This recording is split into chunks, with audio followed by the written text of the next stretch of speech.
नमस्कार मित्रों, कैसे हैं आप सब। मैं अजय शर्मा, हिंदी अध्यापक, आपके सामने मौजूद हूं एक नए प्रकरण को लेकर जिसका नाम है शब्दयुग्म।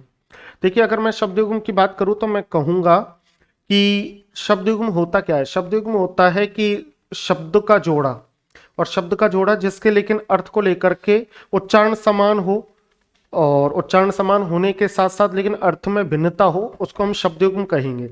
इसलिए इसका नाम सम उच्चारित यानी समुच्चारित संधि के कारण बन जाता है समुच्चारित भिन्नार्थक शब्द या समश्रुति भिन्नार्थक शब्द के नाम से जाना गया है।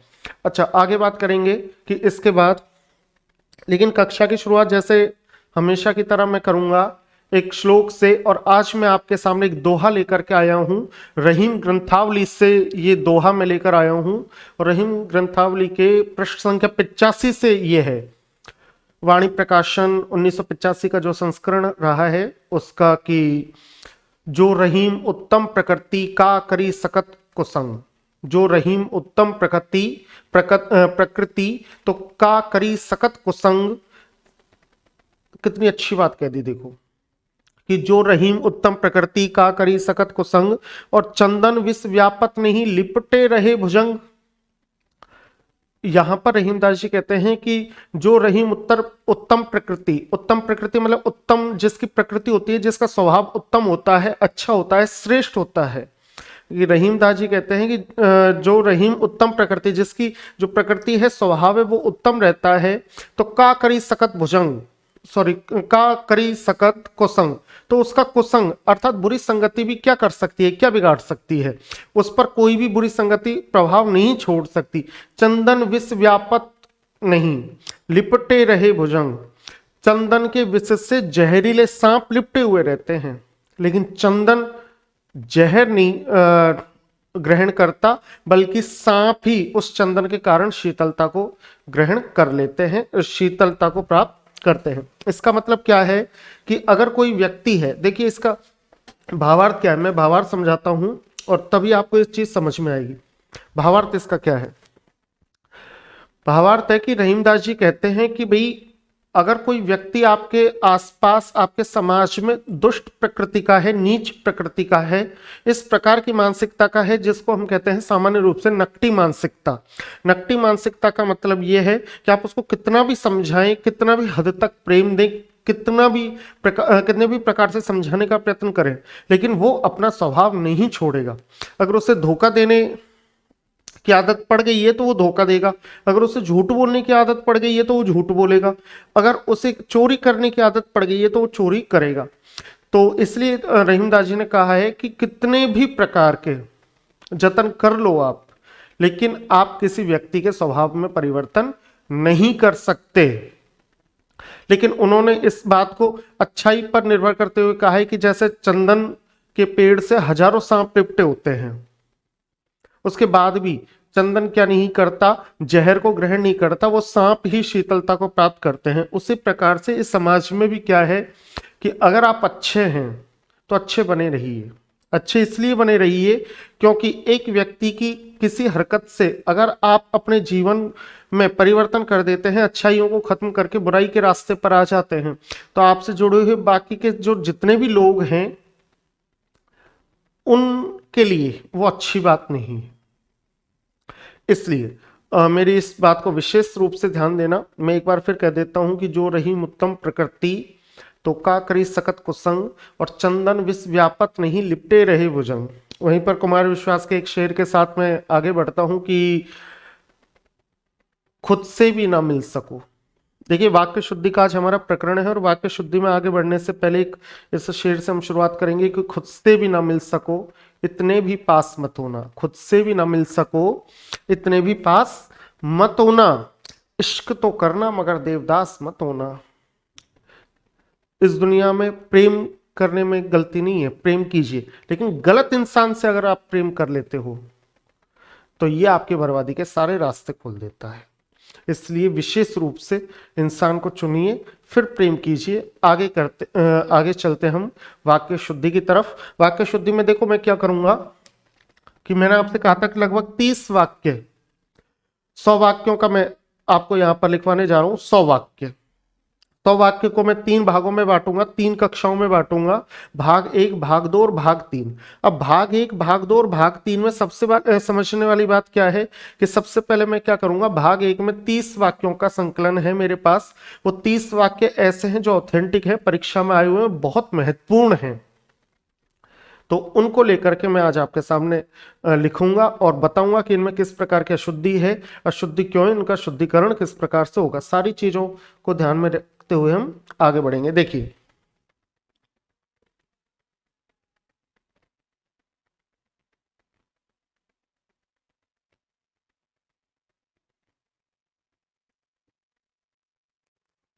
देखिए मित्रों,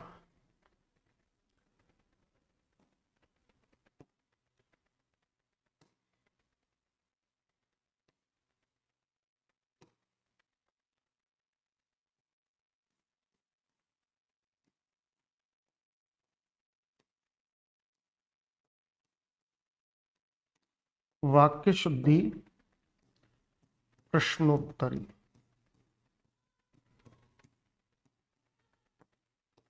वाक्य शुद्धि प्रश्नोत्तरी, ठीक है।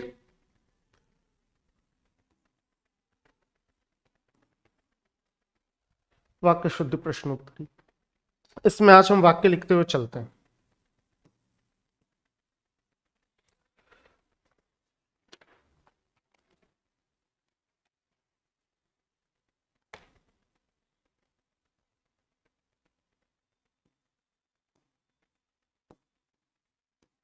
यह उपहार उसे चौथी विवाह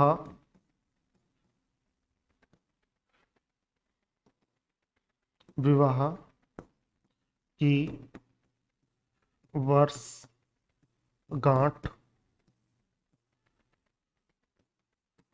पर मिला। यह उपहार उसे विवाह की चौथी वर्षगांठ पर मिला। स्कूल अक्षर हिंदी 2014।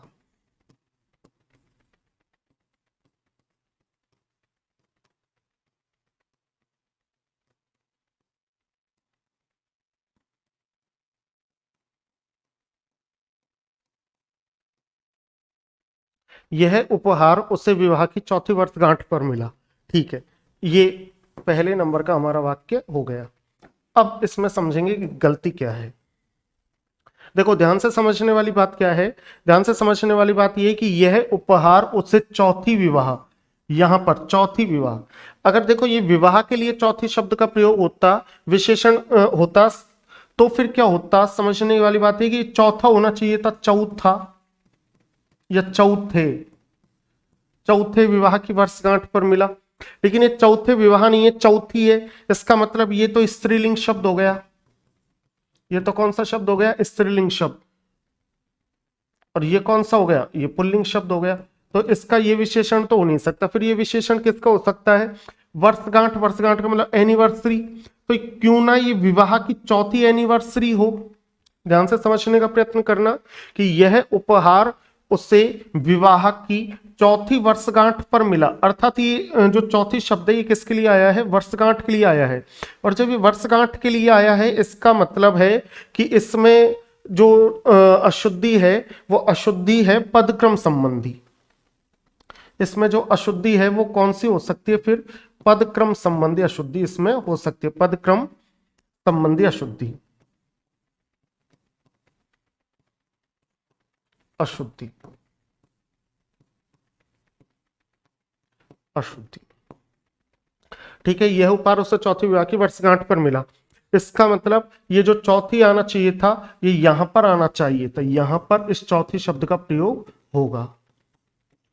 यह उपहार उसे विवाह की चौथी वर्षगांठ पर मिला। इस तरीके से आगे बढ़ते हुए चलना है, अगले वाक्य की तरफ चलेंगे। देखिए अगला वाक्य क्या है, दूसरे नंबर का वाक्य।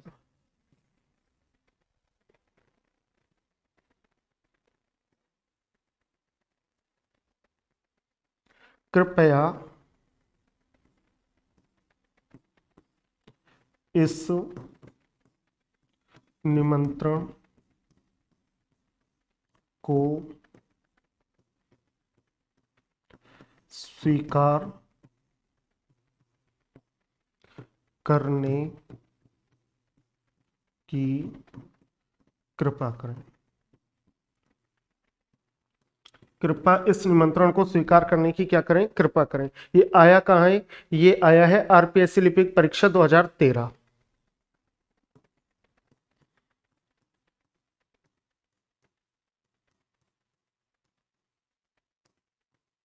आरपीएससी लिपिक परीक्षा 2013। देखिए कितनी अच्छी बात है कि कृपया इस निमंत्रण को स्वीकार करने की कृपा करें। अब यहां पर समझने वाली बात क्या है, यहां पर समझने वाली यह है कि एक तो आ गया कृपा, यहां पर कृपया इस निमंत्रण को स्वीकार करने की कृपा करें, और एक आ गया कृपा यहां पर। एक कृपया तो कौन सा हो गया, इस प्रकार से हो गया, और एक कृपा कौन सा हो गया, इस प्रकार से। ठीक है, ये तो रिक्वेस्ट से संबंधित है, और इसका जो प्रयोग होगा वो वाक्य के शुरुआत में होगा, वाक्य के शुरुआत में होगा। और ये जो कृपा है इसका मतलब है अनुग्रह है, अनुग्रह। इसका जो प्रयोग होगा वो वाक्य के अंतिम चरण में होगा, वाक्य के अंत में। इसका मतलब प्रयोग के आधार पर तो ये ठीक है। यहां कृपा वाक्य की शुरुआत है, ये तो हो गई शुरुआत, शुरुआत, और ये आया है अंत में, वो ठीक है। लेकिन यहां पर समझने वाली बात क्या है, यहां पर समझने वाली बात ये कि एक ही वाक्य में दो बार कृपया शब्द का प्रयोग आप नहीं कर सकते। एक ही वाक्य में दो बार कृपया शब्द का प्रयोग आप नहीं कर सकते, या तो आप कृपया लगाएं या कृपा लगाएं, इस चीज का विशेष ध्यान रखें। तो अगर आप कृपया लगाएंगे तो वाक्य कैसे बनेगा कि कृपया इस निमंत्रण को स्वीकार करें। अगर आप ये वाला कृपया लगाएंगे तो वाक्य क्या बनेगा, कृपया इस निमंत्रण को स्वीकार करें। और अगर आप ये अंतिम चरण वाला कृपा लगाते हैं कृपा, तो आप कहोगे कि इस निमंत्रण को स्वीकार करने की कृपा करें। अर्थात या तो शुरू वाला लगा लो या अंतिम वाला लगा लो, लेकिन ध्यान से समझने वाली बात यह है कि एक वाक्य में दो बार कृपया शब्द का प्रयोग नहीं होगा। आगे चलते हैं अगले वाक्य की तरफ चलेंगे। अगला वाक्य क्या कहता है, इसी प्रकार का देखिए एक वाक्य और आया हुआ है, और वो आया हुआ है स्कूल लेक्चर हिंदी 2014 में, और वो वाक्य है कि कृपया आज का अवकाश देने की कृपा करें। एक ही प्रकार की गलती है, इसलिए मैं दोहराऊंगा नहीं, आगे मैं चलता हूं। और मेरा पुलिस सब इंस्पेक्टर 2011 का वाक्य है। वाक्य कहता है कि मेरा चश्मा तुमसे अच्छा है। वाक्य है मेरा चश्मा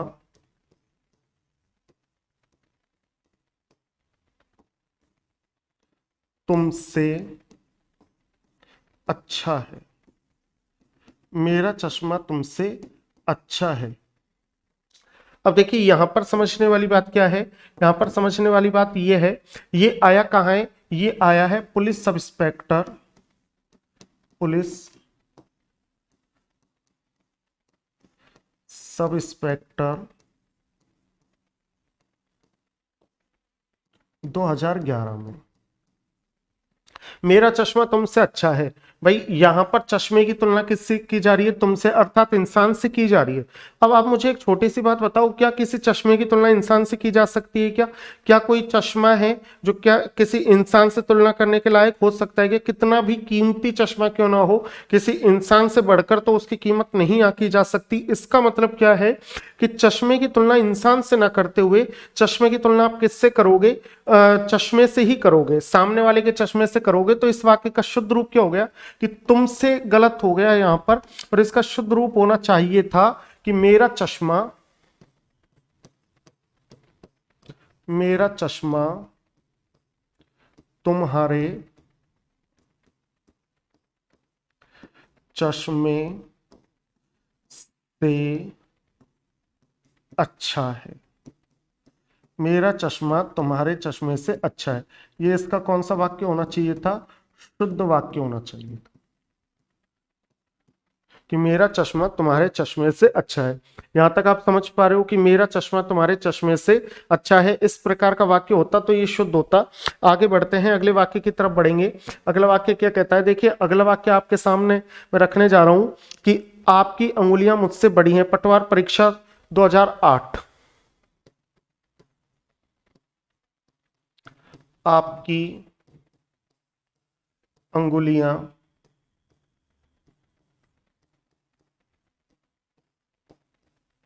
ध्यान से समझने का प्रयत्न करना कि आपकी अंगुलियां मुझसे बड़ी हैं, मुझसे बड़ी हैं, आपकी अंगुलियां मुझसे बड़ी हैं। अब समझने वाली बात क्या है कि कौन सी परीक्षा में आया हुआ है, तो ये आया हुआ है पटवार भर्ती परीक्षा 2008। ठीक है, परीक्षा में आया हुआ है, लेकिन अब आप खुद बताओ इसका उत्तर क्या होना चाहिए। ये है कि आपकी उंगलियां मुझसे बड़ी हैं। मैंने बताया था कि यहां पर जो उंगलियों की तुलना है वो मुझसे बड़ी हैं, किसी व्यक्ति से उंगलियों की तुलना थोड़ी हो सकती है। इसका मतलब इसमें गलती हो गई। तो इसमें जो गलती हो गई, तो गलती होने के बाद इसका शुद्ध रूप क्या होना चाहिए, तो इसका शुद्ध रूप होना चाहिए कि आपकी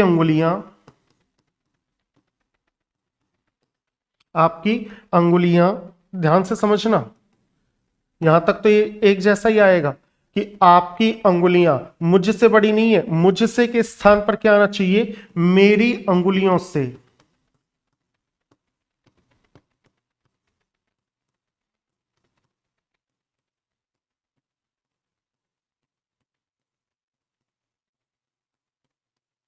बड़ी हैं। आपकी अंगुलियां मुझसे बड़ी नहीं है, आपकी अंगुलियां मेरी अंगुलियों से बड़ी हैं। इस प्रकार से ये वाक्य होता तो हम कहते हैं कि ये वाक्य शुद्ध है। इसका मतलब समझने वाली बात क्या है कि कहीं ना कहीं वाक्यों में हम देख पा रहे हैं कि गलती तो है, लेकिन वो गलती क्या है कि वाक्य एक दूसरे को दोहरा रहे हैं अगली अगली परीक्षा के अनुसार। जैसे ये वाक्य जो आया है, गलती एक ही प्रकार की है, लेकिन ये पटवार भर्ती परीक्षा 2008 का है, ये पुलिस सब इंस्पेक्टर 2011 का है। अब मैं आपके सामने पटवार भर्ती परीक्षा 2011 का एक वाक्य फिर से लेकर आ रहा हूं। कई पुलिस के कर्मचारियों की गिरफ्तारी हुई। ध्यान से समझते हुए चलना।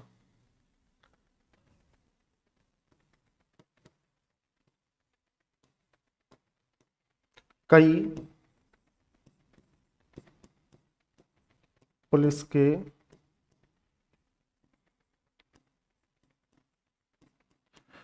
कर्मचारियों की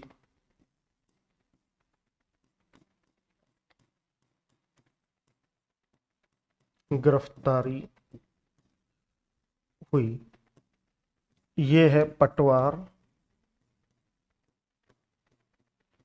भर्ती परीक्षा 2011। अब ध्यान से समझना भाई, कई पुलिस के कर्मचारियों की गिरफ्तारी हुई। ठीक है, कई पुलिस के कर्मचारियों की गिरफ्तारी हो गई, इसमें कोई टेंशन वाली बात नहीं है। टेंशन वाली बात यह है कि पुलिस कई नहीं होती। सबसे पहली बात तो यह है, पुलिस कई नहीं होती। पुलिस तो एक संघ है, एक दल है कि भाई ये पुलिस है, तो पुलिस कई नहीं होती। तो ये कई किसके बाद आना चाहिए, ये कई आना चाहिए कर्मचारियों से पहले, कि कई पुलिस के कर्मचारियों की गिरफ्तारी नहीं हुई, पुलिस के कई कर्मचारियों की गिरफ्तारी हुई। अर्थात यहां पर जो गलती हो गई वो हो गई पदक्रम संबंधी। यहां पर गलती कौन सी हो गई, यहां पर गलती हो गई पदक्रम संबंधी। और पदक्रम संबंधी गलती तो हो गई, लेकिन समझने की बात क्या है कि पुलिस के कई कर्मचारी, अर्थात ये कई किसके पहले आना चाहिए था, कर्मचारियों से पहले आना चाहिए था।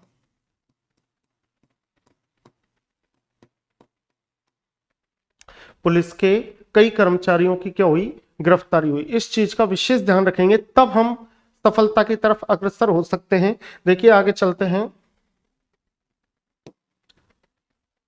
अगले वाक्य की तरफ हम चलेंगे। अगला जो वाक्य है वो क्या है, बहुत आसान वाक्य है, लेकिन मैं आसान वाक्य यहाँ पर लिखूंगा ही नहीं, क्योंकि 1 घंटे का ये जो सेशन है इसमें तो बहुत अच्छे वाक्यों का चयन मैं आपके सामने करके लाया हूं। मैं वाक्य लिख रहा हूं आपके सामने कि महाविद्यालय 1 तारीख के दिन खुलेंगे। महाविद्यालय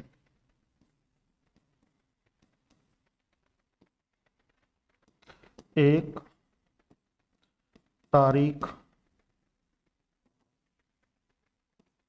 एक तारीख के दिन खुलेंगे। महाविद्यालय एक तारीख के दिन खुलेंगे, कहाँ से लिया गया है ये वाक्य?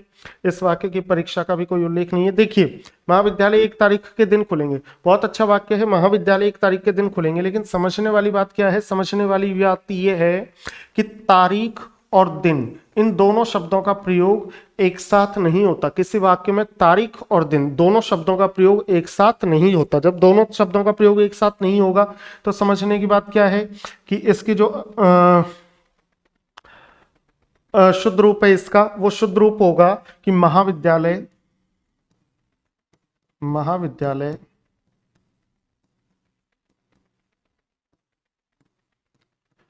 एक तारीख को खुलेंगे, महाविद्यालय एक तारीख को खुलेंगे। ये इसका शुद्ध रूप होना चाहिए कि महाविद्यालय एक तारीख को खुलेंगे। अगले वाक्यों की तरफ चलते हैं। जो अगला वाक्य है वो क्या है? देखिए, ध्यान से समझते हुए चलना। 30 वाक्यों का हमारा लक्ष्य है, बहुत गंभीरता से हम आगे बढ़ते हुए जा रहे हैं, बहुत ध्यान से समझते हुए चलेंगे। 30 वाक्यों का हमारा लक्ष्य है कि आज के सेशन का। अगला जो वाक्य मैं आपके सामने लेकर आया हूं वो है, प्रेम करना तलवार की नोक पर चलना है। प्रेम करना तलवार की नोक पर चलना है।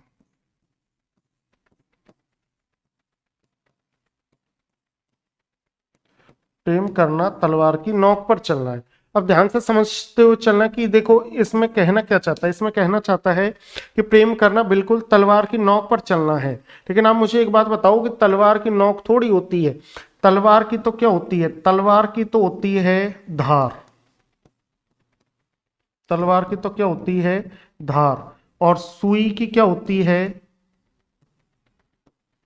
सुई की होती है नोक। तो प्रेम करना तलवार की धार पर चलना है क्या? नहीं। प्रेम करना तो प्रेम करना तलवार की नोक पर चलना है? नहीं। प्रेम करना तलवार की धार पर चलना है।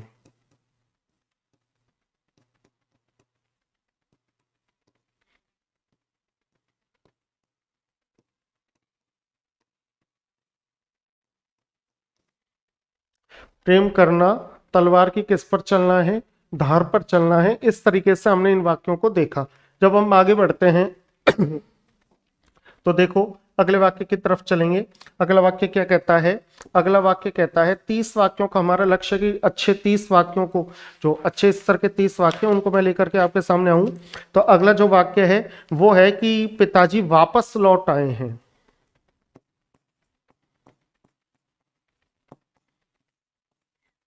पिताजी वापस लौट आए हैं। पिताजी वापस लौट आए हैं। अब देखो ध्यान से समझते हुए चलना भाई। पिताजी वापस तो लौट आए, इसमें तो कोई समस्या वाली बात नहीं है। लेकिन समस्या किस चीज में है? समस्या है कि वापस और लौट, ये जो दो शब्द हैं, इन दो शब्दों का प्रयोग एक साथ नहीं होता। तो यहां पर मैं लिख देता हूं कि वापस व लौट दोनों शब्द एक साथ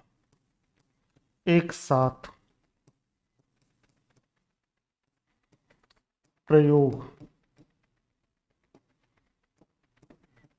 में नहीं आते। वापस और लौट दोनों शब्द एक साथ प्रयोग में नहीं आते। तो फिर इसका शुद्ध रूप क्या होगा? पिताजी वापस आ गए हैं या पिताजी लौट आए। या तो पिताजी वापस आ गए हैं या पिताजी लौट आए। या तो पिताजी वापस आ गए हैं या पिताजी लौट आए। अगले वाक्य की तरफ हम चलेंगे। तो अगला वाक्य है कि खरगोश को काटकर गाजर खिलाओ। देखो अच्छा वाक्य है, अच्छा वाक्य है। वाक्य क्या है कि खरगोश को काटकर गाजर खिलाओ।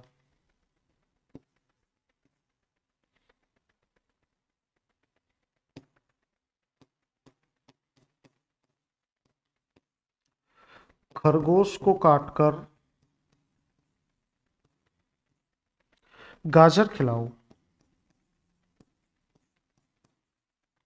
अब आप मुझे एक छोटी सी बात बताओ, खरगोश को काटकर गाजर तो खिलाओ, ये तो आपने बहुत अच्छी बात कह दी, लेकिन खरगोश को जब काट ही दोगे तो गाजर खिलाओगे किसको? इसका मतलब खरगोश को काटकर गाजर मत खिलाओ। ये जो गाजर है इसका प्रयोग कहां होना चाहिए था? यहां पर, काटकर से पहले, कि खरगोश को गाजर काटकर खिलाओ। अर्थात इसमें जो गलती हो गई उस गलती का नाम है पदक्रम संबंधी अशुद्धि। पदक्रम संबंधी अशुद्धि। पदक्रम संबंधी अशुद्धि है इसमें कि खरगोश को काटकर गाजर खिलाओ। इसमें पदक्रम संबंधी अशुद्धि वही, खरगोश को काटकर गाजर मत खिलाओ, खरगोश को गाजर काटकर खिलाओ। तो इसका शुद्ध रूप होगा खरगोश को गाजर काटकर खिलाओ।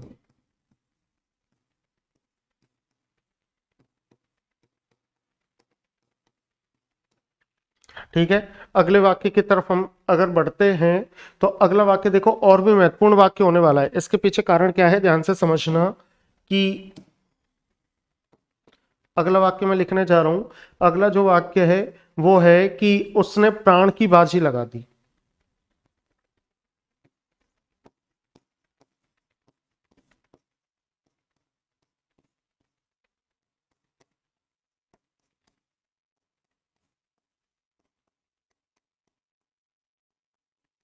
उसने प्राण की बाजी लगा दी। अब आप मुझे एक छोटी सी बात बताओ, क्या कभी आपने प्राण की बाजी लगते हुए देखी है क्या? नहीं। तो इसका शुद्ध रूप होगा कि उसने जान की बाजी लगा दी। जान की बाजी लगाना अर्थात जोखिम भरा कार्य करना। तो जान की बाजी लगा दी, प्राण की बाजी नहीं लगाती, जान की बाजी लगा दी। प्राणों का तो बलिदान दे दिया और जान की बाजी लगा दी। आगे चलते हैं, एक वाक्य और यहां पर कोई आसान सा लिख लेते हैं। चलो देखो, एक वाक्य और लिख लेते हैं। एक वाक्य में लिख देता हूं कि मैं शायद कल आऊंगा। मैं 11वें नंबर का वाक्य, मैं शायद कल आऊंगा। मैं शायद कल आऊंगा। देखो हमेशा आपको एक चीज ध्यान रखनी है, ध्यान क्या रखनी है कि जो शायद शब्द है ये वाक्य में सबसे पहले आना चाहिए। वाक्य में सबसे पहले। तो जब ये वाक्य में सबसे पहले आएगा तो वाक्य क्या बनेगा कि शायद मैं कल आऊंगा। शायद मैं कल आऊंगा, ये ध्यान रखना। ये जो शायद शब्द होता है ये वाक्य में सबसे पहले आना चाहिए, इसलिए इसका शुद्ध रूप क्या होगा? इसका शुद्ध रूप होगा कि शायद मैं कल आऊंगा। शायद मैं कल आऊंगा। तो अब तक हमने बात की, देखिए वाक्य शुद्धि के प्रश्नोत्तरी पर हम गए और वाक्य शुद्धि के प्रश्नोत्तरी पर जाकर के हमने देखा कि पहला वाक्य था कि यह उपहार उसे चौथी विवाह की वर्षगांठ पर मिला। तो इसमें हमने गलती कर दी थी कि भाई पदक्रम संबंधी गलती थी, इसलिए हमने इसको क्या किया कि यह उपहार उसे विवाह की चौथी वर्षगांठ पर मिला। जब हमने दूसरा पढ़ा तो हमने देखा कि कृपया इस निमंत्रण को स्वीकार करने की कृपा करें। तो कृपया इस निमंत्रण को स्वीकार करने की कृपा करें के स्थान पर हमने लिखा कि या तो कृपा ही करेंगे या कृपा लिखेंगे कि इस निमंत्रण को स्वीकार करने की कृपा करें या कृपया इस निमंत्रण को स्वीकार करें। उसके बाद हमने अगला पेज देखा। तो अगला पेज देखने के बाद हमारे सामने आया कि मेरा चश्मा तुमसे अच्छा है, अर्थात मेरा चश्मा तुमसे अच्छा नहीं है, तुम्हारे चश्मे से अच्छा है। इस प्रकार से हमने वाक्यों को देखा और वाक्यों को देखने के बाद मित्रों देखो, यहां पर मैं जो भी मेरी वीडियो देख रहे हैं वो कमेंट के माध्यम से मुझे बताओ कि मेरे पास दो विकल्प हैं, या तो मैं 10 वाक्यों को एक ही पेज पर लिखूं, तो इससे समय बचेगा, बार बार पेज जब बदलते जाते हैं, अक्षरों को बड़ा लिखते हैं तो उसमें समय लगता है, तो मैटर में आपको कंटेंट कम पहुंचा पाऊंगा, इसलिए कि मैं एक ही पेज में 10 वाक्यों को लिखूं या मैं एक पेज में एक वाक्य लिखूं। चलो आज तो आप मुझे लाइव नहीं है इसलिए नहीं बता सकते, लेकिन आज की वीडियो पर कमेंट करके आप मुझे कल के लिए सचेत कर सकते हैं, सजग कर सकते हैं कि सर इस प्रकार से लिखो तब हमें बेहतर तरीके से लग रहा है, तो वो आपके ऊपर डिपेंड करता है। मैं अगले वाक्य की तरफ बढ़ रहा हूं और मेरा जो वाक्य है वो है 12वां। 12वां। मैं तब तक एक पर्दे पर एक ही वाक्य लिख रहा हूं। देखिए अगला वाक्य है कि मोहन जानता है कि शायद उसका मित्र बीमार है।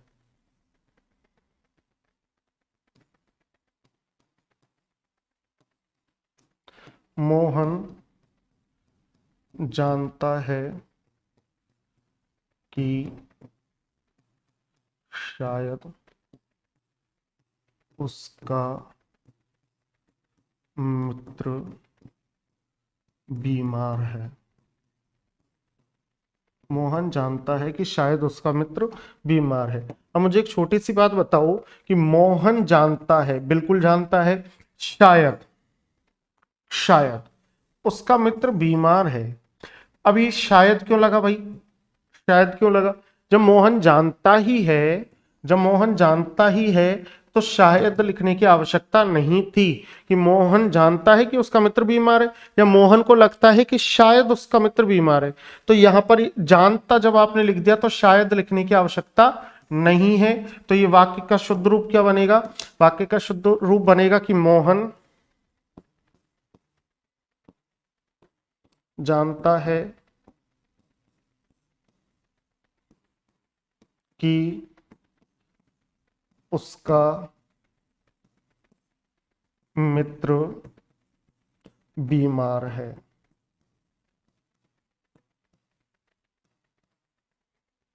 अच्छा, ये जानता है कि स्थान पर आप पता भी लिख सकते हो कि मोहन को पता है कि उसका मित्र बीमार है, वो आप किसी भी प्रकार से कर सकते हो, लेकिन जब जानता है पता लिख दिया तो उसके बाद फिर आपको शायद शब्द लिखने की आवश्यकता नहीं है। आगे चलते हैं, अगले वाक्य की तरफ चलते हैं और देखो अगला जो वाक्य है कि महात्मा गांधी का देश सदैव आभारी रहेगा। देखिए भाई आगे चलते हैं अगले वाक्य की तरफ।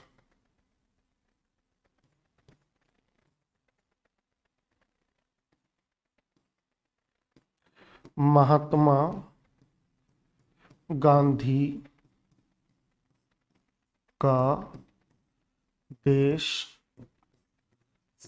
सदैव आभारी है। महात्मा गांधी का देश सदैव आभारी है। देखो समझने वाली बात क्या, समझने वाली बात यह है मित्रों कि सबसे पहले तो मैंने गांधी शब्द लिया। गांधी आज तक आप जो पढ़ते हुए आ रहे हो वो इस प्रकार का पढ़ रहे हो, ये अशुद्ध शब्द है ये गांधी, क्योंकि ये बना है गंधिन शब्द से, बना है गंधिन से,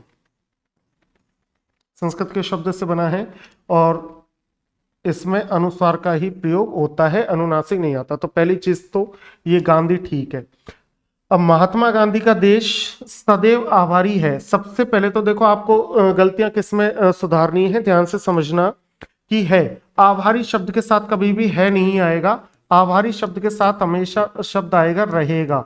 तो महात्मा गांधी का देश सदैव आभारी रहेगा, पहली गलती तो यहां पर सुधारनी है। दूसरा कि जो देश है ये महात्मा गांधी का देश है क्या? नहीं। महात्मा गांधी का देश सदैव आभारी रहेगा? नहीं।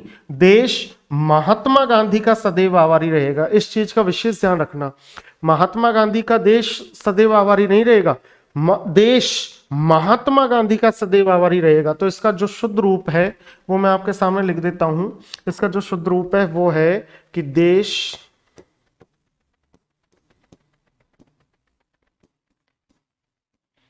महात्मा गांधी का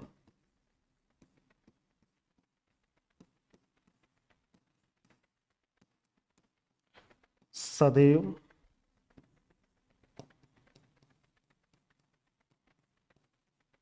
आभारी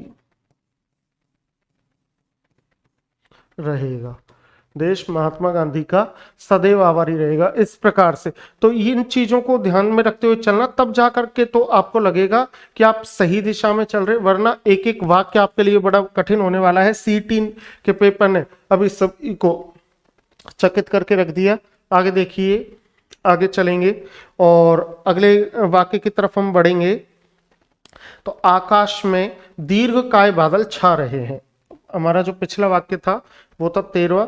14वां नंबर का आएगा कि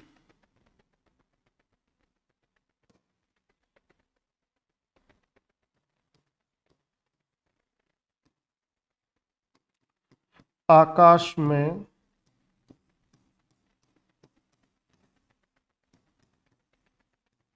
दीर्घकाय बादल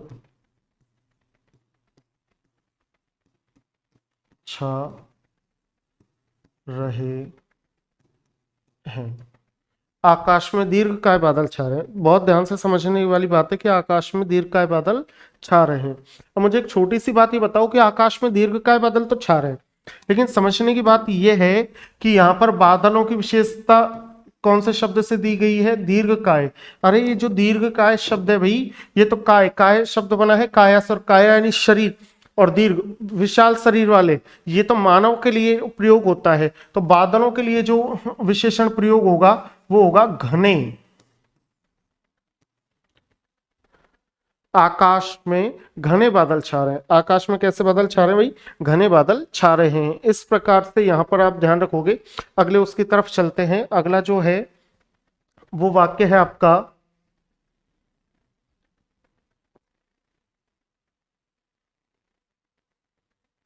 डाकू के पैरों में हथकड़ियां हैं। डाकू के पैरों में, ये तो सामान्य सी बात है। देखो हथकड़ियों का जो स्थान है वो हाथ में है, पैरों में बेड़ियों का स्थान है, तो ये सामान्य सी बात है। आगे चलते हैं। अगले वाक्य की तरफ अगर मैं जाऊंगा तो मैं कहूंगा कि मैं आता आता रुक गया। सेकंड ग्रेड का पेपर है 2014 का, उसमें वाक्य आया है। तो ये जो वाक्य है वो है मैं आता आता रुक गया।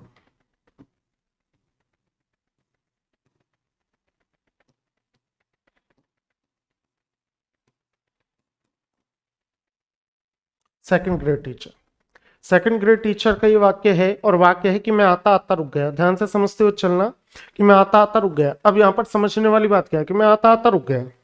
ठीक है भाई, बिल्कुल रुक गया, आता हुआ।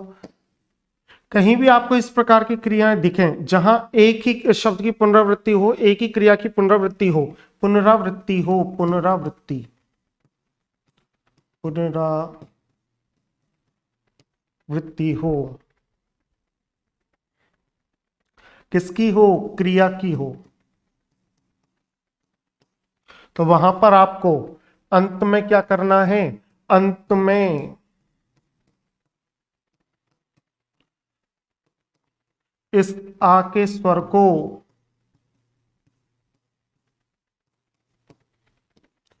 ए में बदलना है। इस आ के स्वर को किस में बदलना है? ए में बदलना है। जब आप ए में बदलोगे तो फिर क्या होगा? ये जो आता आता है ये तो हो जाएगा गलत, और शुद्ध रूप हो जाएगा आते आते। तो मैं आता आता रुक गया, तो आता आता रुक गया नहीं, मैं आते आते रुक गया। आगे बढ़ते हैं, अगले शब्द की तरफ चलते हैं। 15 ही शब्द अभी हुए, सॉरी 15 ही वाक्य अभी हुए हैं। 30 वाक्य का हमारा लक्ष्य था। अगले वाक्यों की तरफ अगर हम बढ़ते हैं, समय भी अभी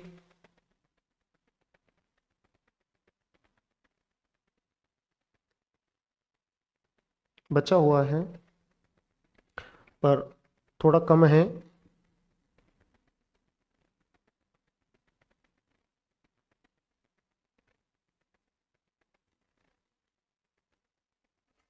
आगे बढ़ते हुए जब हम बात करेंगे तो देखो अगले वाक्य की तरफ चलते हैं। अगला वाक्य क्या है? अगला वाक्य कहता है कि विंध्याचल पर्वत लांघना अति कठिन है।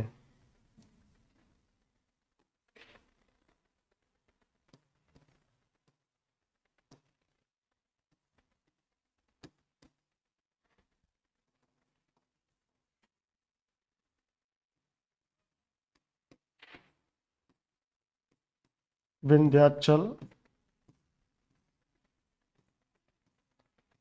पर्वत लांघना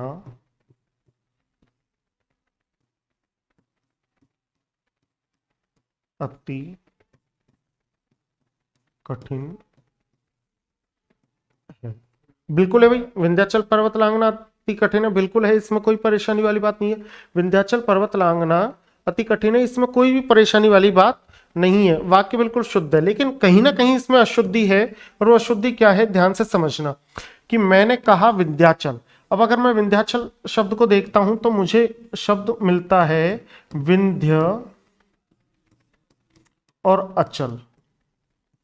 विंध्य और अचल, अचल क्या होता है, अचल तो खुद ही पर्वत होता है, तो विंध्य अचल अर्थात विंध्य नाम का अचल, ये तो क्या हो गया, नाम हो गया।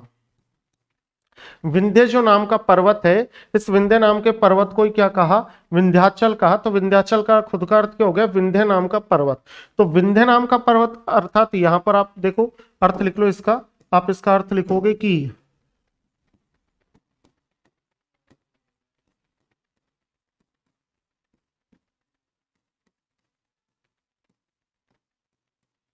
विंध्य नाम का पर्वत, विंध्य नाम का पर्वत।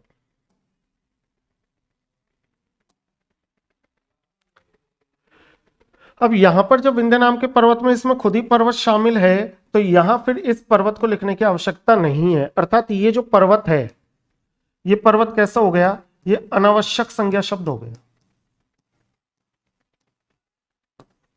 अनावश्यक क्या हो गया, संज्ञा शब्द, इसलिए इसको हटा दो, इस पर्वत को हटा दो, और इस पर्वत को हटा दोगे तो वाक्य क्या बन जाएगा कि विंध्याचल पर्वत अति कठिन है। विंध्याचल पर्वत लांघना अति कठिन है, इसका शुद्ध रूप होगा विंध्याचल लांघना अति कठिन है, क्योंकि विंध्याचल शब्द के साथ क्या नहीं आता, पर्वत शब्द का प्रयोग नहीं होगा। आगे चलते हैं, अगले वाक्य की तरफ हम जब चलेंगे तो देखो भाई 17वें नंबर का देखो,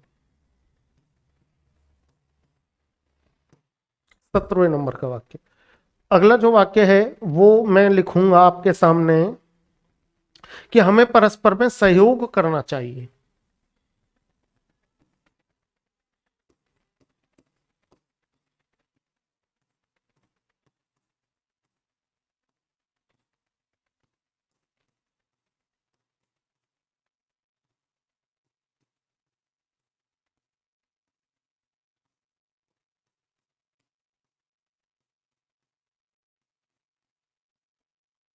हमें परस्पर में सहयोग करना चाहिए, देखो इस प्रकार का वाक्य कि हमें परस्पर में क्या करना चाहिए, सहयोग करना चाहिए, बिल्कुल करना चाहिए भाई। लेकिन इसमें अशुद्धि क्या है, इसमें अशुद्धि है मैं में।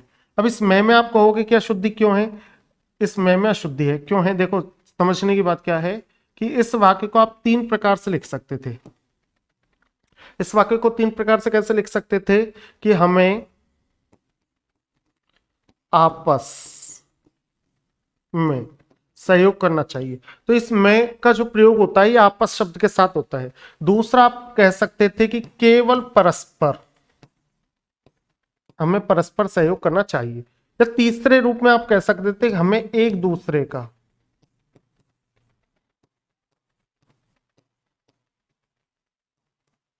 तो भी ठीक है।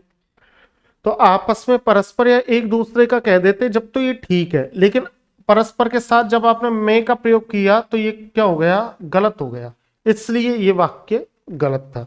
आगे चलते हैं 18वें नंबर पर, देखो 18वें नंबर का वाक्य क्या है, 18वें नंबर का वाक्य है कि वह, कि प्रधानमंत्री के साथ तीन दासियां और राजमाता थी, महाराजा के साथ,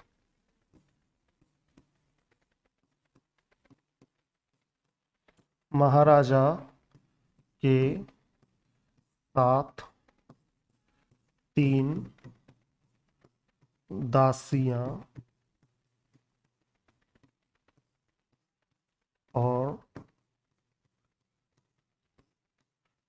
राजमाता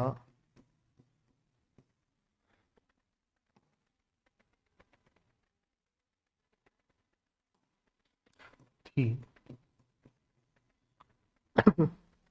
देखो ध्यान से समझना, महाराजा के साथ 3 दासियां और राजमाता थी। अब आप मुझे एक छोटी सी बात बताओ भाई, छोटी सी बात ये है कि महाराजा के साथ 3 दासियां और राजमाता तो थी, ये तो बिल्कुल ठीक बात है, लेकिन पद किसका बड़ा है? राजमाता का पद बड़ा है या दासियों का पद बड़ा है? अगर राजमाता का पद बड़ा है तो राजमाता शब्द पहले आएगा, और अगर दासियों का पद बड़ा है तो दासियां शब्द पहले आएगा। तो राजमाता का पद दासियों से बहुत बड़ा है, इसलिए राजमाता को हम कहां पर लेकर आएंगे? दासियों से पहले, और दासियों को कहां लेकर जाएंगे? राजमाता के स्थान पर। ठीक है, तो फिर इसका शुद्ध रूप क्या होगा? इसका जो शुद्ध रूप है वो होगा कि महाराजा के साथ राजमाता और 3 दासियां थीं। महाराजा के साथ राजमाता और 3 दासियां थी। इस प्रकार से इसका शुद्ध रूप यहां पर होगा। तो देखो, छोटी छोटी चीजों को समझते हुए आगे चलना, तब जाकर के वाक्य शुद्धि बिल्कुल ठीक तरीके से चलेगा। आगे चलते हैं 19वें नंबर का वाक्य।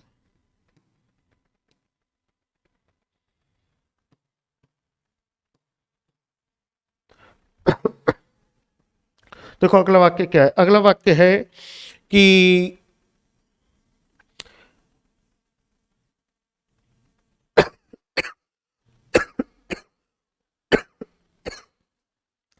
वह पुत्रवत अपने विद्यार्थियों से स्नेह करता है। ये ग्राम सेवक परीक्षा 2008 का है कि वह पुत्रवत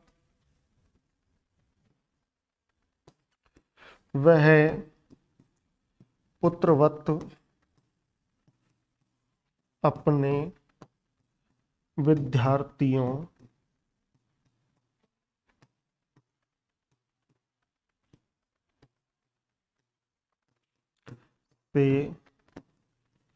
विद्यार्थियों से स्नेह करता है।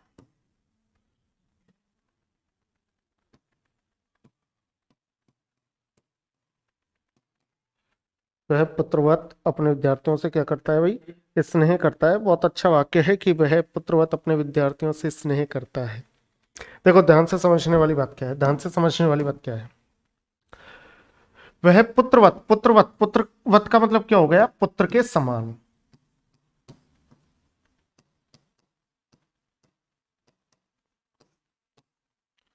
अब वह पुत्रवत अपने विद्यार्थियों से स्नेह करता है, अर्थात पुत्रवत इस समय किसकी विशेषता है? विद्यार्थियों की विशेषता है। कि विद्यार्थियों की विशेषता क्या है? कि वो पुत्रवत है, पुत्र के समान है। ठीक है, लेकिन विद्यार्थी अगर आपसे कम उम्र का भी हो सकता है और ज्यादा उम्र का भी हो सकता है, बराबर वाली उम्र का भी हो सकता है। तो है तो वैसे विद्यार्थी अगर भावनात्मक रूप से देखें तो पुत्र के समान है, लेकिन यहां पर जो पुत्रवत शब्द का प्रयोग होना चाहिए था वो प्रदर्शित होता स्नेही की विशेषता के लिए, कि वह अपने विद्यार्थियों से पुत्रवत स्नेह करता है, अर्थात पुत्र के समान स्नेह करता है। तो यहां पर जो वास्तविक अर्थ निकलना चाहिए था, वास्तविक जो परिस्थिति होनी चाहिए थी, वो ये था कि ये जो पुत्रवत है इसका स्थान कहां होना चाहिए था? स्नेह से पहले होना चाहिए था। तो ये वाक्य बनता, देखो इसका शुद्ध रूप क्या हो जाता कि वह अपने विद्यार्थियों से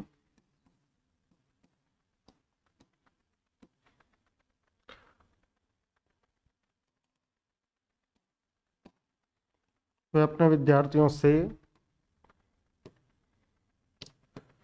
पुत्रवत स्नेह करता है। तब तो ये वाक्य होता है शुद्ध, और इस समय ये वाक्य कैसा हो गया? अशुद्ध। तो इन चीजों का विशेष ध्यान रखेंगे। आगे चलते हैं अगले वाक्य की तरफ, और अगला वाक्य है जो कौन से नंबर का है भाई? 19 वाक्य हो गए, तो 20वें नंबर का वाक्य देखो। 20वें नंबर का वाक्य,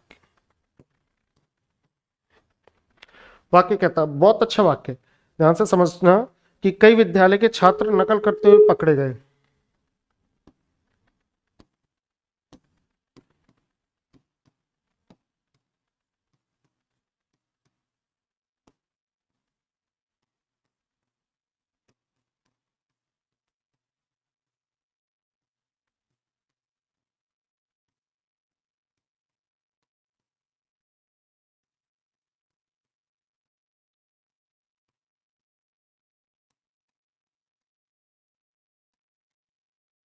कई विद्यालय के छात्र नकल करते हुए पकड़े गए।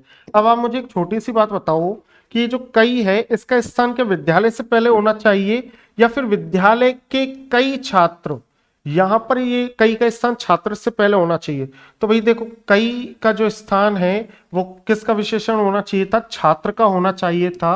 अर्थात विद्यालय के कई छात्र नकल करते हुए पकड़े गए।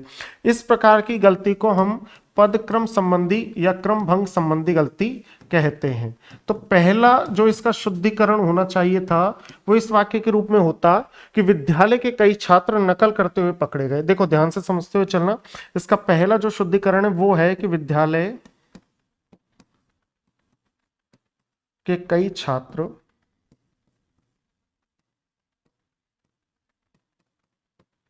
नकल करते हुए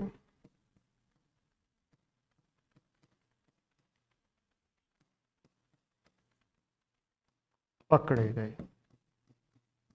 एक तो ये सही होना चाहिए था, विद्यालय के कई छात्र नकल करते हुए पकड़े गए। या फिर अगर आप कहोगे कि नहीं साहब हम तो क्या करेंगे कि हम तो ये करेंगे कि कई को विद्यालय से ही पहले लगाएंगे, क्योंकि विद्यालय की भी तो विशेषता हो सकती है कि कई विद्यालयों को, मान लो फ्लाइंग आई, उड़न दस्ता आया और उड़न दस्ते ने देखा कि कई विद्यालयों पर छापा मारा और उसमें देखा कि कई विद्यालयों से के जो छात्र हैं वो नकल कर रहे हैं, तो विद्यार्थियों की संख्या भी तो कई हो सकती है, बिल्कुल हो सकती है। तो फिर यहां पर अगर आप इस कई को विद्यालयों की विशेषता बताते हो तो ये जो विद्यालय शब्द है ये बहुवचन में बदल जाएगा। किस में बदल जाएगा? बहुवचन में। अब बहुवचन में बदलेगा तो फिर इसका शुद्ध रूप क्या होगा? इसका शुद्ध रूप देखो ये होगा कि कई विद्यालयों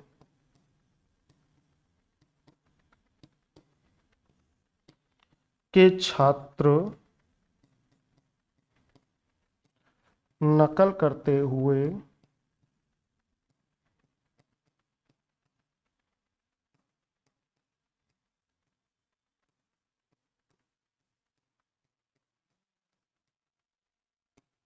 कई विद्यालयों के छात्र नकल करते हुए पकड़े गए। इसका मतलब ध्यान से समझने वाली बात क्या है कि आप अगर इस कई को छात्र से पहले लगाते हो जब तो विद्यालय के कई छात्र नकल करते हुए पकड़े गए, और अगर आप इस कई को विद्यालय से पहले लगाते हो तो फिर कई विद्यालयों के छात्र नकल करते हुए पकड़े गए। आगे चलते हैं अगले वाक्यों की तरफ।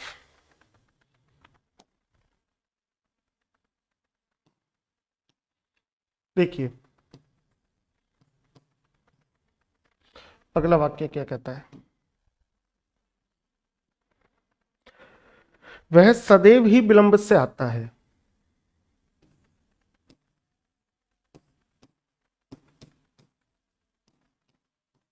वह सदैव ही विलंब से आता है। वह सदैव ही विलंब से आता है। और अगला जो वाक्य है वो आपका क्या कहेगा? वो कहेगा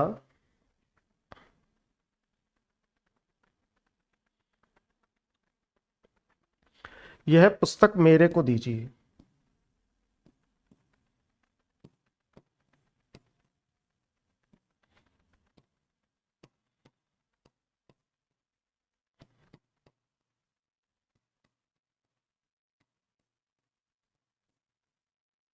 देखो दो प्रकार के मैंने वाक्य लिख दिए, वह सदैव ही विलंब से आता है और दूसरा मैंने लिखा कि यह पुस्तक मुझे दीजिए। अब देखो ध्यान से समझने वाली बात क्या है?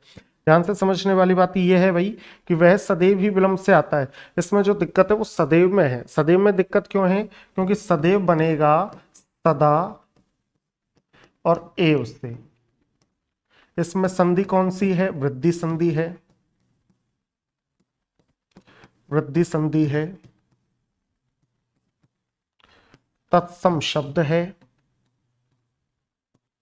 तत्सम शब्द है। सदा का मतलब क्या होगा? सदा का मतलब होगा हमेशा, और एव का मतलब होगा ही। तो जब एव का मतलब ही है तो इस सदैव के बाद ही लगाने की आवश्यकता नहीं है, इसलिए क्या बन जाएगा कि वह सदैव विलंब से आता है। यहां पर गलती है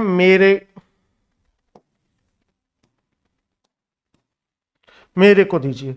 अरे मेरे को नहीं होता भाई, ये सर्वनाम संबंधी गलती है, मुझे होता है, तेरे को नहीं तुझे, और मेरे को नहीं मुझे। तो यह पुस्तक मेरे को दीजिए नहीं, ये पुस्तक मुझे दीजिए, ये पुस्तक मेरे को दीजिए नहीं भाई, ये पुस्तक किसको दीजिए, ये पुस्तक मुझे दीजिए। इस प्रकार की चीजों को हम अगर ध्यान में लेकर के चलते हैं, तब हम जाकर के देखते हैं कि एक प्रकार से शुद्ध है। अगर हम देखेंगे कि सदैव शब्द है, तो सदैव शब्द के साथ तो हमेशा ही का प्रयोग कभी भी नहीं किया जाएगा। उसके पीछे सबसे बड़ा कारण ये है कि सदा शब्द का अर्थ होता है हमेशा, और एव शब्द का अर्थ होता है ही। तो सदा प्लस एव मिलकर के तो क्या बन जाएगा, सदैव, अर्थात हमेशा ही। तो वहां पर फिर सदैव के आगे ही लगाना, ये कहीं ना कहीं हमारे द्वारा की जाने वाली गलतियां हैं। आगे बढ़ते हैं, अगले वाक्यों की तरफ बढ़ते हैं। वाक्य बहुत अच्छे हैं, अच्छे वाक्य हैं।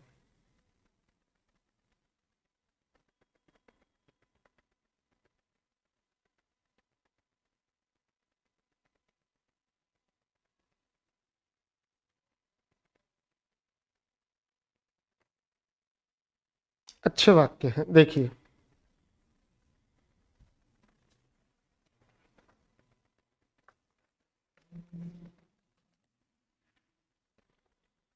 राम को अनुत्तीर्ण होने की आशंका है।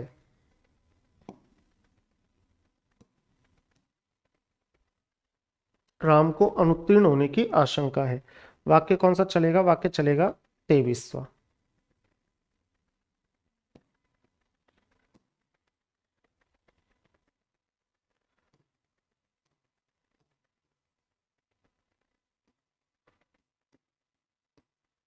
राम को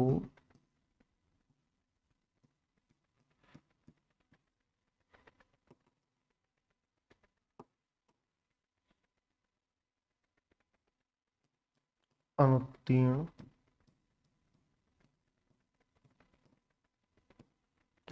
होने की संभावना है।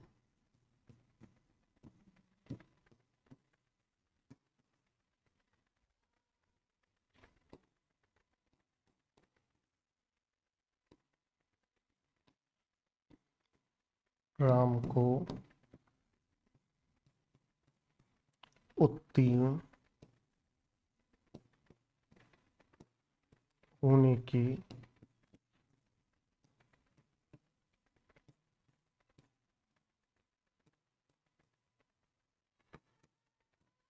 आशंका है। देखो ध्यान से समझते हुए चलेंगे। मैंने दो प्रकार के वाक्य लिखे, राम को अनुत्तीर्ण होने की संभावना है, राम को उत्तीर्ण होने की आशंका है। देखो अब समझने वाली बात क्या है, बहुत गंभीरता से समझना भाई, गंभीरता से समझने वाली बात क्या है कि राम को अनुत्तीर्ण होने की, राम को स्वयं को ना, राम को अनुत्तीर्ण होने की क्या है, संभावना है। बस यहीं पर यह अशुद्ध हो गया, बस यहीं पर ये क्या हो गया, अशुद्ध हो गया। उसके पीछे सबसे बड़ा कारण क्या है, देखो यहां पर मैंने आपसे कहा कि राम को अनुत्तीर्ण होने की क्या है, संभावना है।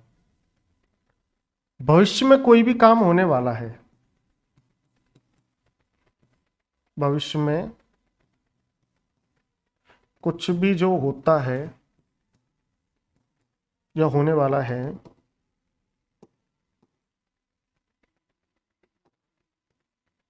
होने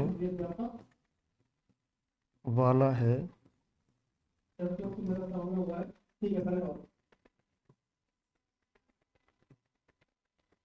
भविष्य में होने वाला है। अब ये जो भविष्य में होने वाला है, ये देखो या तो आपके लिए अच्छा हो सकता है, या तो आपके लिए हो सकता है अच्छा, या आपके लिए हो सकता है बुरा, या आपके लिए क्या हो सकता है, बुरा। भविष्य में जो भी काम होने वाला है वो या तो आपके लिए अच्छा हो सकता है, या आपके लिए क्या हो सकता है, बुरा हो सकता है। अगर अच्छा होगा तो उसके लिए आप संभावना शब्द का प्रयोग करोगे, और अगर बुरा होगा तो उसके लिए आप आशंका शब्द का प्रयोग करोगे।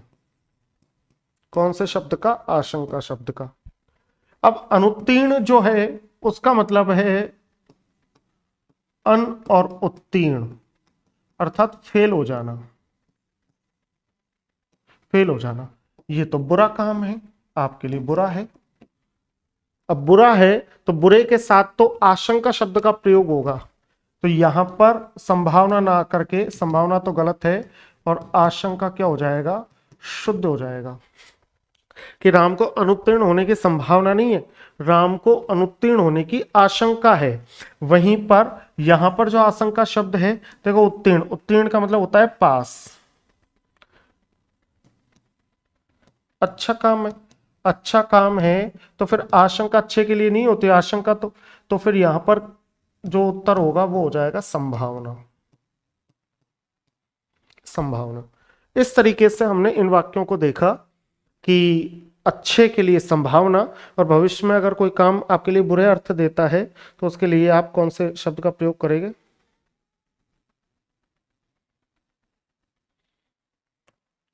कौन से शब्द का प्रयोग करोगे भाई?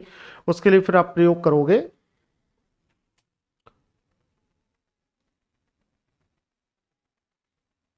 हाँ, अच्छे के लिए संभावना और बुरे के लिए आशंका। ठीक है, यहां पर हमारे जो वाक्य हैं वो 24 वाक्य हो गए। एक वाक्य की और बात कर लेते हैं। एक वाक्य क्या है? एक वाक्य है 25वां जो वाक्य है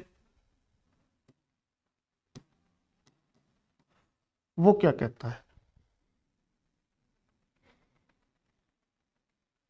बच्चों मेरी बातें ध्यान से सुनो। बच्चों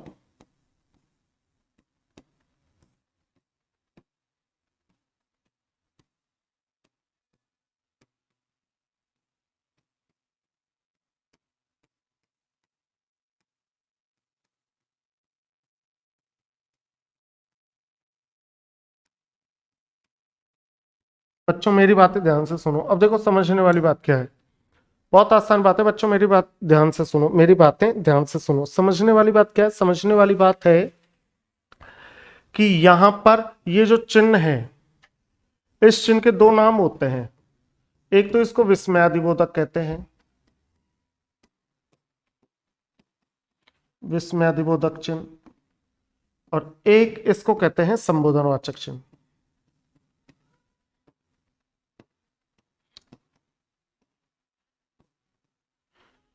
हे राम, अरे राम, ये क्या हो गया? यहां पर तो आश्चर्य जब आया है, विस्मय, अगर विस्मय का भाव आ गया तो विस्मयादि चिन्ह का, विस्मयादि बोधक चिन्ह का ये नाम ले लेता है।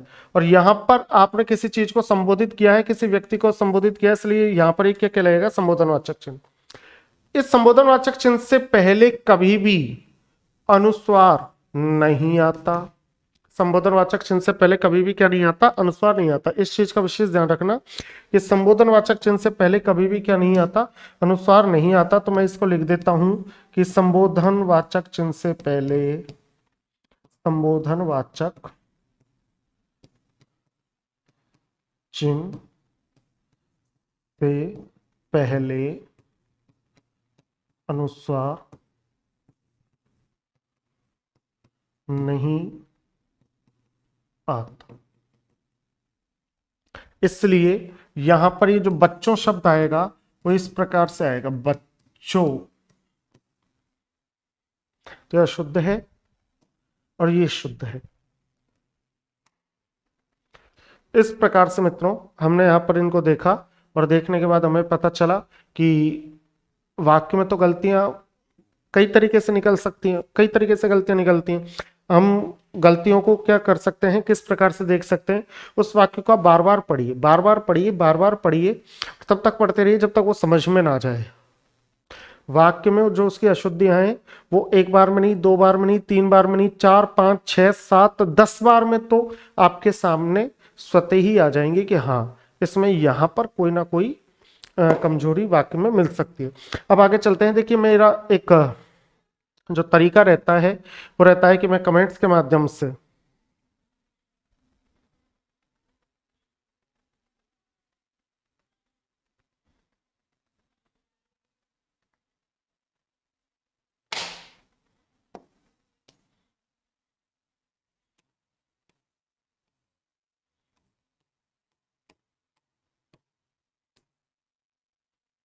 कि मैं कमेंट्स के माध्यम से क्या करता हूं, आपकी जो प्रेमिल और ऊर्जित उपस्थिति है वो आप कमेंट्स के माध्यम से व्यक्त करते हो। उन कमेंटों को पढ़ करके मुझे पता चलता है कि हाँ, आप मुझसे जुड़े हुए हो और आपकी क्या डिमांड है। तो किस प्रश्न पर आप अटके हुए, सारी चीजों का ध्यान हमें लगता है। इसलिए देखिए,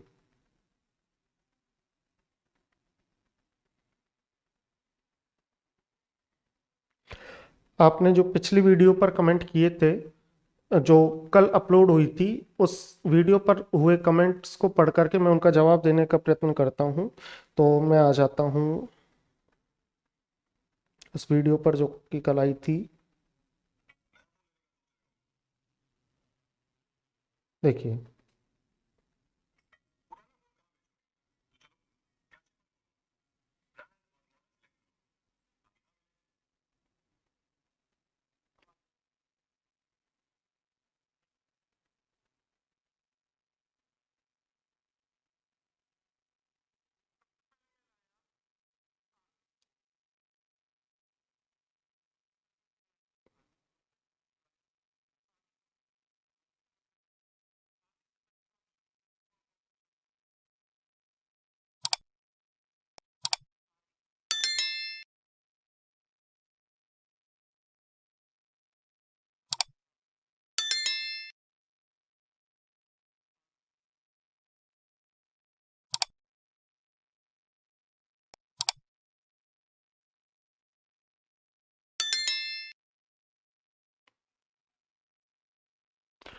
ठीक है मित्रों, आपका बहुत बहुत धन्यवाद।